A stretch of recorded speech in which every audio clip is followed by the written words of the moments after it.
بسم اللہ الرحمن الرحیم۔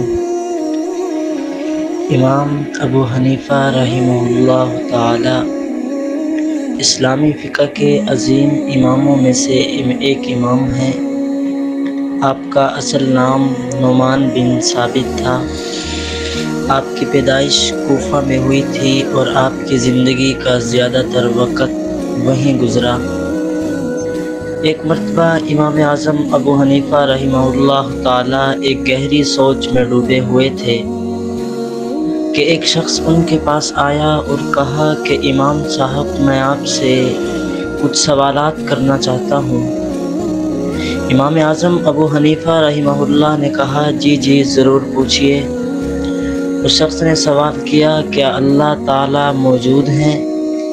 امام اعظم ابو حنیفہ رحمہ اللہ نے جواب دیا، بالکل اللہ تعالی موجود ہیں۔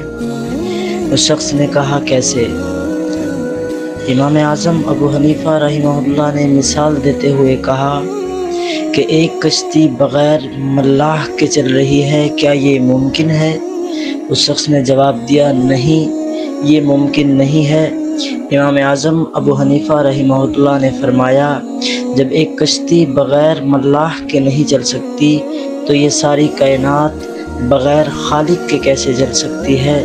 اللہ ہی اس کائنات کا خالق اور مالک ہے۔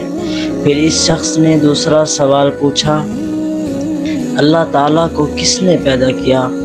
امام اعظم ابو حنیفہ رحمہ اللہ نے جواب دیا، اگر یہ سوال صحیح ہوتا تو ہر چیز کے لیے خالق کی ضرورت ہوتی اور پھر وہ سلسلہ کبھی ختم نہ ہوتا۔ اللہ تعالیٰ خود خالق ہے اور وہ کسی کا محتاج نہیں ہے۔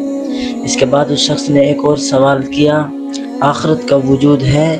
امام اعظم ابو حنیفہ نے فرمایا، جیسے دن کے بعد رات آتی ہے اور رات کے بعد دن آتا ہے، اسی طرح اس دنیا کے بعد آخرت بھی ضرور آئے گی۔ یہ سن کر وہ شخص امام اعظم ابو حنیفہ رحمہ اللہ کی علمیت اور حکمت سے متاثر ہوا اور اس نے اسلام قبول کر لیا۔ میرے دوستو، اس قصے سے ہمیں یہ سبق ملتا ہے کہ علماء کرام کی حکمت اور علم کے ذریعے لوگوں کی رہنمائی کی جا سکتی ہے اور انہیں صحیح راستے پر لایا جا سکتا ہے۔